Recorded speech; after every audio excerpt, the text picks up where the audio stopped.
kila jambo ya kupasa ushukuru Mungu. Manung'uniko hayafai mbele za Mungu, malalamiko hayafai mbele za Mungu.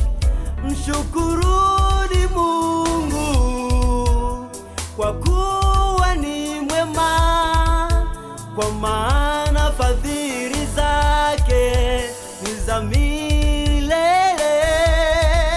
Mshukuruni Mungu kwa kuwa ni mwema, kwa maana fadhili zake ni za milele. Kuna nguvu katika shukrani, kuna uzima katika shukrani, kuna ushindi katika shukrani, kuna uwisho katika shukrani.